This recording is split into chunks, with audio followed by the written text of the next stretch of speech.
Donc, je répète ma question. Qu'est-ce qui... Bon, je ne sais pas, je vais le tenir parce qu'apparemment il n'a pas l'air de vous apprécier. Alors, je repose la question. Pourquoi... Alors vous me dites, il y a des empires, l'Union européenne c'est pas vraiment un empire, ou l'Union européenne c'est des nations, un empire c'est pas des nations, c'est pas très sérieux. Dans les deux cas, il y a de la diversité, de toute façon, diversité religieuse, diversité culturelle, géographique, etc. Donc il n'y avait pas de raison spécialement, au contraire, il y avait plus de raisons pour que l'empire, qui n'était pas constitué de nations, dure plus facilement que l'Union européenne qui comportait des nations. Donc vous êtes exactement le contraire là. Les empires anglais, français, ils reposaient sur les nations françaises et anglaises, ils reposaient sur la nation. C'est bien la nation qui commandait les... on appelle ça empire, mais c'est bien une nation. Il y a une nation qui servait de moteur. D'accord. Bon. D'une certaine manière, le marché commun avec 6, il reposait aussi quelque part sur la France. On pourrait en discuter. Bon, on pourrait discuter. Non, mais il y avait un élément central. Parce qu'à l'époque, c'était comme des vaincus. Les Allemands et les Italiens étaient des vaincus. Hein. Donc la France, elle dominait ses vaincus, forcément. Tout à fait. Donc c'est pas un argument. Donc, c'est pas le problème. Le problème, c'est pourquoi la France a échoué au niveau de l'Empire dans les années 50, dans les mêmes années. Hein. Ah oui, tout à fait. Dans les années 50, la France a perdu son empire et elle s'est constituée, plus ou moins, elle s'est intégrée au sein d'un autre empire dont elle avait au départ plus ou moins le contrôle, mais pas très longtemps, enfin, quand même jusqu'à l'arrivée d'Angleterre en 70, 73. Bon, voilà. Alors, la question qui se pose, vous avez répondu très justement tout à l'heure, c'est que la droite, l'empire, gagne toujours sur les nations. Mais il y a une guerre entre la nation et l'empire. D'ailleurs, on voit bien, c'est même le débat actuellement. Le débat européen, c'était empire contre nation. Tout à fait. Parce que quand on parle de l'Europe, c'est un empire. Oui, c'est ça. Donc les nations ne veulent pas se laisser bouffer par l'empire. Par l'empire, bravo.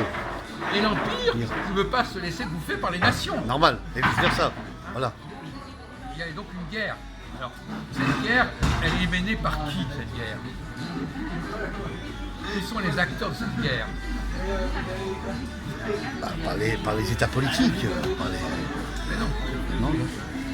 Les acteurs. Donc c'est là la question magnifique. Quels sont les gens qui font que c'est le courant national ou le courant impérial qui l'emporte? La communauté juive.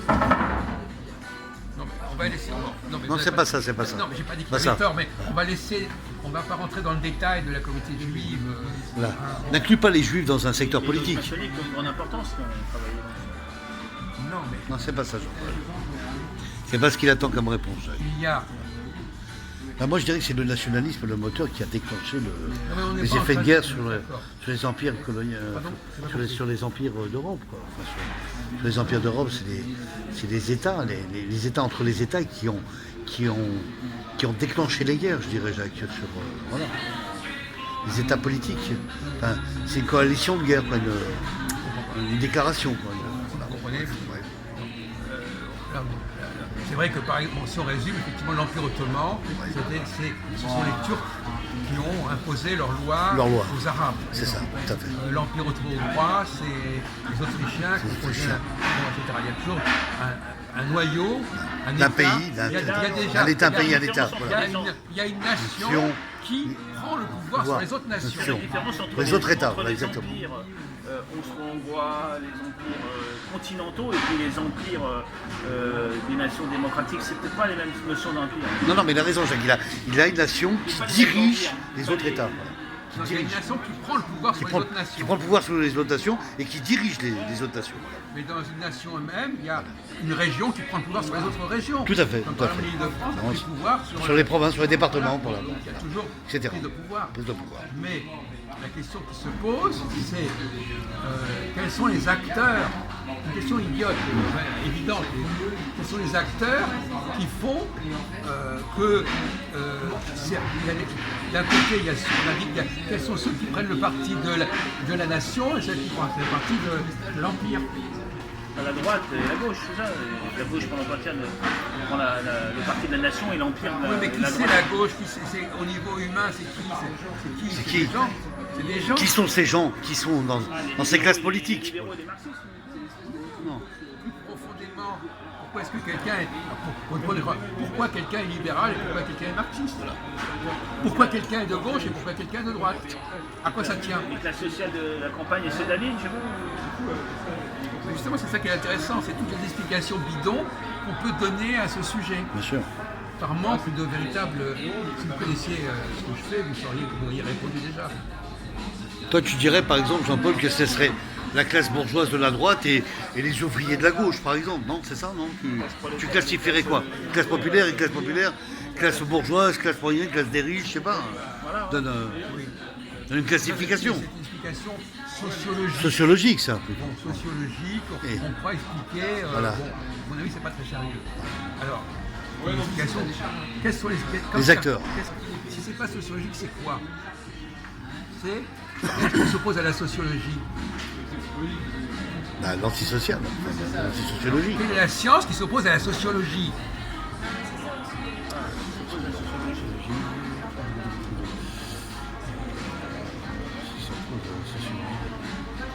L'individualisme, Jacques. La psychologie. Mais La c'est pas possible, on croit que. Psychologie. On ne sait même pas à qui on parle, je suis désolé. Bon, l'approche psychologique, c'est quoi l'approche? Quelle est la différence entre l'approche psychologique et l'approche sociologique? Psychologique, c'est plus individualiste, sociologique, c'est plus effets sociaux. Oui, alors justement, C'est ça. est-ce qu'il y a une lecture psychologique de ces problématiques d'être de gauche ou de droite? Ça, c'est vrai. Ça, c'est oui. Est-ce que. Oui, ça, c'est très vrai, Jacques. Non, mais dites-moi pourquoi. Bon. À une influence politique, à une influence médiatique et politique en même temps. Ou un choix. Ça, c'est tautologique. Là. D'accord. On dirait Philippe. Oui, oui.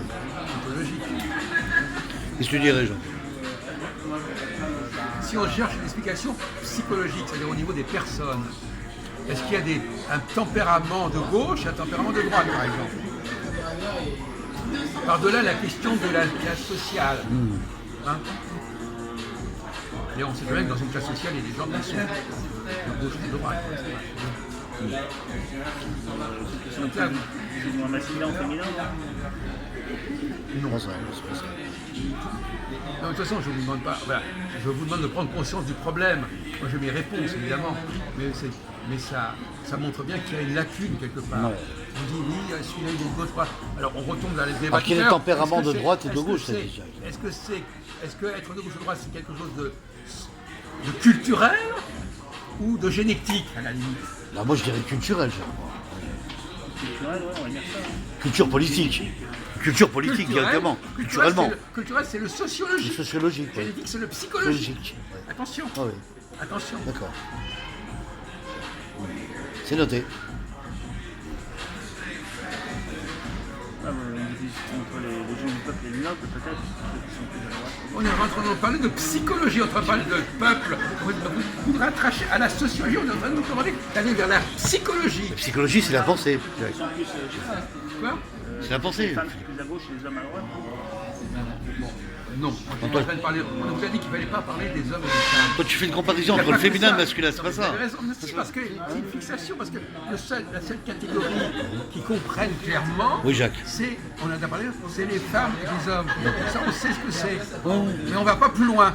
Donc c'est-à-dire que le seul bagage psychologique qu'il a, c'est les Jean-Paul, hommes et les femmes, voilà. C'est pas de réponse claire sur le Mais plan entre les politique. hommes, C'est pas de réponse claire les sur le hommes plan sont pas tous politique. pareils. Ouais, c'est ça.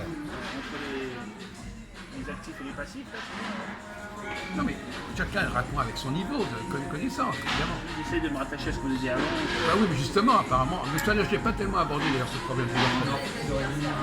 Mais ce qui est intéressant, c'est non pas d'avoir la réponse, mais de voir le manque de réponse. C'est-à-dire se dire il manque quelque chose. Ah oui, lacune. Il y a un truc qui devrait être là Qui devrait compléter le puzzle, et je ne l'ai pas. il ne l'a pas. Si vous aviez déjà été capable de dire ça, ce serait pas mal.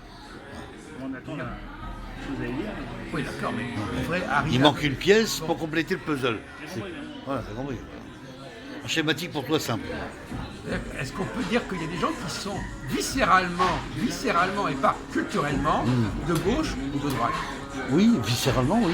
C'est-à-dire c'est comme ça, c'est dans Oui. leur nature. Oui, bien sûr. C'est pas. Parce qu'ils n'ont pas le niveau culturel politique, bien sûr, je suis d'accord avec ça. Non, mais il n'a pas compris viscéralement, c'est pas un défaut d'être viscéralement. Non. C'est instinctivement. Ils sont comme ça. Oui. C'est pas une question de. Ça va au-delà de la culture. Oui, c'est de la mentalité.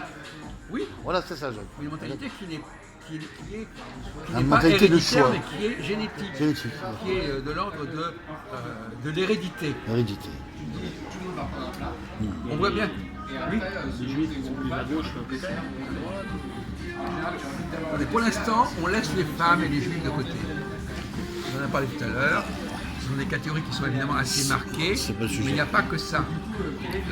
Tout à l'heure, on vous disait qui vous êtes. Alors justement, on vous pose la question, qui êtes-vous? En dehors du fait que vous ne soyez ni une femme ni un juif, qui êtes-vous? Qui es-tu? Est-ce que l'humanité peut être structurée et divisée en un certain nombre de catégories psychologiques? Ouais. C'est une tendance, mais là, c'est. Et combien il y a de catégories? Eh bien, est-ce que vous avez entendu parler des castes, par exemple? Le mot caste, j'ai déjà entendu. Quand j'ai parlé entre la noblesse et le peuple, je parlais des castes, les différentes. Oui, mais les castes, elles sont héréditaires. Non, mais on ne va pas non plus s'égarer. Je suis en train de simplement de vous mettre sur la voie. Il ne faut pas non plus sortir du chemin. Est-ce que vous admettez qu'il y ait des tempéraments différents? Bien sûr. Ah bon? À ce moment-là, alors vous dites que c'est une question de tempérament. On peut dire ça aussi, un tempérament. Un mode. Parce que finalement, quand on a dit, par exemple, alors, l'autre jour, on a parlé de champ de conscience. Je ne sais pas si vous vous souvenez, je sais pas. Celui de gauche, est-ce qu'il a le même champ de conscience que celui de droite?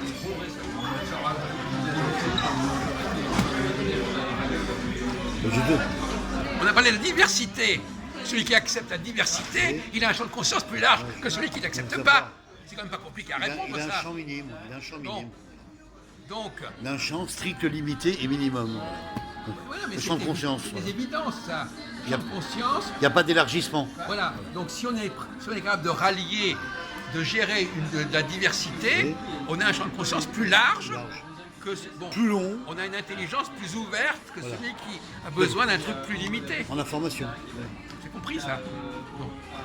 Donc par exemple, vous vous situeriez plutôt avec un champ de conscience de gauche ou de droite, par exemple?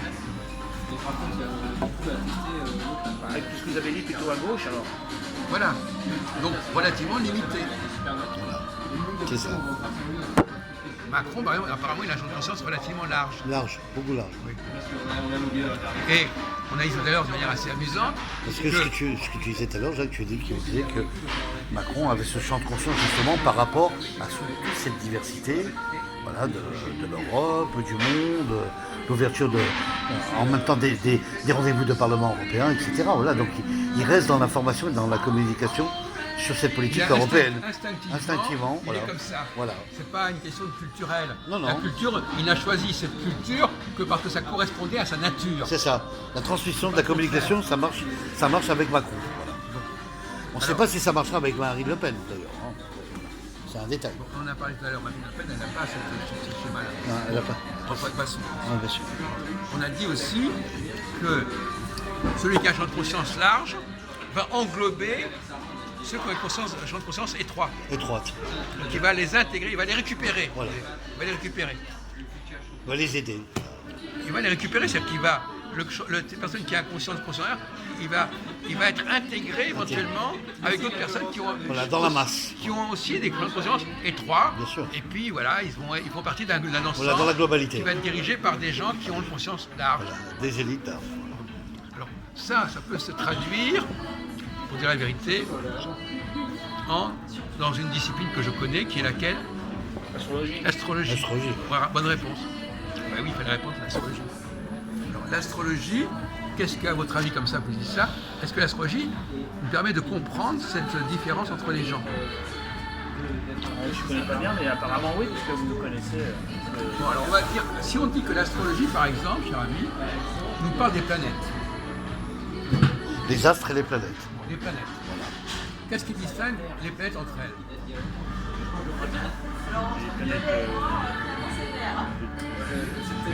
pleines, là, puis des planètes qui sont gazeuses, ça. Non, mais je veux dire, vous connaissez le système solaire. Ouais, plus ou moins. Qu'est-ce qui distingue, par exemple, Jupiter de Saturne, ou Mars de Vénus, ou Saturne de Pluton, etc. Qu'est-ce qui les distingue? La taille aussi, Leur vitesse de La révolution. vitesse de révolution. Vitesse de révolution. Le mouvement. Il y a des planètes qui ont une vitesse de révolution très courte. Très courte. Dans Et le d'autres cas de sont. la Lune, par exemple, en un mois, elle a fait tout son truc, et il y en a d'autres qui mettent des années. Plus on a une vitesse de révolution courte, plus on a un champ de conscience Plus long. court. Court. Il n'y en rate pas une. Hein. Sorry. Désolé. Plus le cycle est long, plus on a un champ de conscience, plus on peut englober plus de choses. Plus le cycle. Et Macron, c'est Jupiter, donc il a un Non, non, on va laisser côté Macron quand Voilà. il dit Jupiter, c'est sa façon de parler. On ne va pas prendre ça pour de l'or en On bas. va se baser sur le sujet des astres comme dit Jacques, ce qui est intéressant là, voilà. Bon, ça c'est la mythologie là. C'est pas quand il parle de Jupiter, on parle même pas de la planète. Donc alors un champ, on reprend Jacques, donc un champ beaucoup plus long.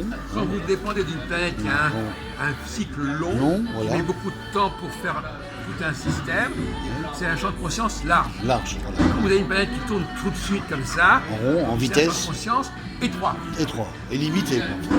Ben, il a besoin d'un truc limité, il se sent perdu dans un truc trop large, Oui. trop compliqué. Ça fait un trop peu diversion. une espèce de planète isolée quelque part. Donc je veux dire par là que ce qui est intéressant, c'est de comprendre qu'il pourrait y avoir éventuellement une discipline qui nous parle, qui nous dise que le champ de conscience de la personne dépend de la planète qui correspond à cette personne. C'est ça. S'il a une planète rapide, il a un champ de conscience court. S'il a une planète lente, il a un champ de conscience grand. Donc C'est par ça. exemple, pour répondre à la question qu'on a posée tout à l'heure, mais alors si on n'est pas juif et si on n'est pas une femme, eh bien on peut appartenir à ce système ternaire, cette trinité, parler comme les chrétiens, Ouais. avec trois planètes majeures qui sont Mars, Jupiter et Saturne. Saturne qui met 30 ans, Jupiter 12 ans et Mars 2 ans. Donc vous comprenez bien, si quelqu'un a 2 ans de cycle, il ne va pas penser, il ne va pas fonctionner de la même manière que celui qui a 12 ans ou 30 ans. Pour vous, la question qui se pose devant toute personne, c'est est-ce que vous êtes martien, jupitérien ou saturnien? Et si vous êtes... Si on Pas classe, mercurien, si on classe Non, il y a que Jean-Paul, trois catégories.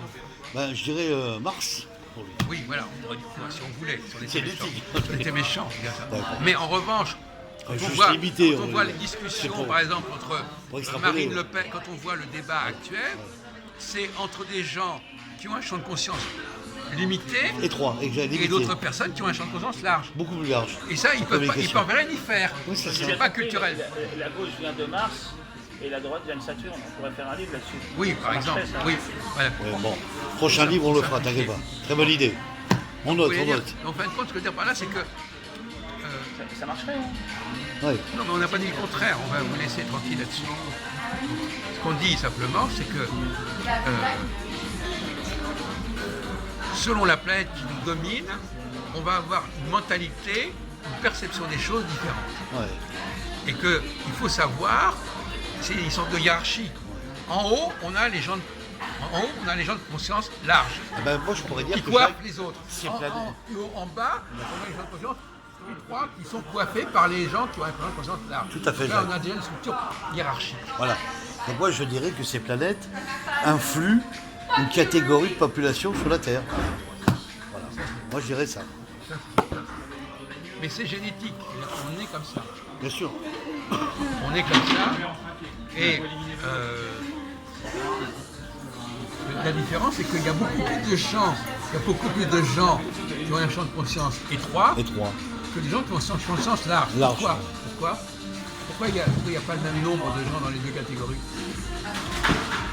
Eh bien, Parce que le mieux est plus réduit que le moins bon. Oui, non, mais non, allez un peu plus loin dans votre raisonnement. Les gens qui ont un champ de conscience large couvrent un champ plus large. Et donc, Une communication, et donc, et une communication et diverse donc aussi. pour couvrir un champ, si les gens sont plus limités, il faut plus de monde pour couvrir un champ large. C'est ça. Oui, il faut qu'ils recrutent des équipes pour s'ouvrir dans le sens large. Donc, c'est-à-dire qu'il y en a un qui peut faire un truc tout seul, et puis d'autres qui sont beaucoup moins bons, ils sont obligés de se mettre à 50 pour faire la même chose. Voilà, où ils auront besoin des conseillers, Ils ont besoin Voilà. de beaucoup plus de... Voilà, de comme le monde. Parti du Front National aura besoin pour élargir un peu le même champ. Voilà. Ils n'ont pas la même vision, ils ne captent pas la même manière. La même pensée. Donc, pour résumer notre discussion, qui est en train de se terminer, merci pour votre collaboration. La droite, l'Empire, a vocation à englober les nations. Les nations. Elle ne peut pas y arriver toute seule, je suis d'accord avec toi. Non, j'ai pas compris ça, j'ai pas dit ça. Non, moi je dis ça. Non, j'ai pas compris ce qu'il veut. Non, Quand je désolé. dis tout seul, c'est-à-dire une minorité Je comprends de pas. personnes. Non, je comprends pas. Je suis pas en train de dire ça du tout. D'accord, non, c'est moi qui dis. Non, mais je sais même pas ce que ça veut dire. Bon. L'Empire, il a une vocation à englober, à coiffer des éléments qui ont un champ de conscience plus petit, plus étroit. Bon. Et il va bouffer, il va intégrer tout ça. Et effectivement, ça résume un petit peu quand même le débat des européennes. Bien sûr. Sauf que ça n'a pas été dit comme ça. Mais il y a des gens qui sont... alors, je terminerai quand même là-dessus. Est-ce qu'il y a des moments où c'est la gauche qui est plus capable de se faire entendre que la droite? Ah oui, c'est ce qui se passe actuellement. Non, mais parce qu'à un moment donné, on dit se passe actuellement, l'Empire, Jacques, oui, théoriquement, effectivement, il peut englober davantage, mais comme il y a une guerre, on a d'ailleurs, l'Empire tue la nation, les nations tuent l'Empire. Donc c'est une guerre. Oui, c'est une destruction. Comment savoir à quel moment ce sera l'un qui va gagner sur l'autre? Avec l'astrologie. Et faire quoi? En étudiant les. Voilà. Par l'astrologie, on peut savoir si telle planète, à tel moment, est plus forte ou plus faible. Si la planète rapide est la plus forte, elle est mieux placée à un moment donné, elle va résister à la planète lente. D'accord. Et donc le champ de conscience étroit va neutraliser le champ de conscience large. Et inversement, à d'autres moments, c'est le champ de conscience large qui va l'emporter sur le champ de conscience étroit. C'est incroyable ces Ça, effets c'est scientifiques. Ouais, c'est cyclique. C'est cyclique. Dans l'astrologie, c'est cyclique. Voilà. Intéressant. Là, vous avez donné une leçon d'astrologie qui manquait jusqu'à présent dans nos discussions. Bravo Jean-Paul. Ça donne un élément de base.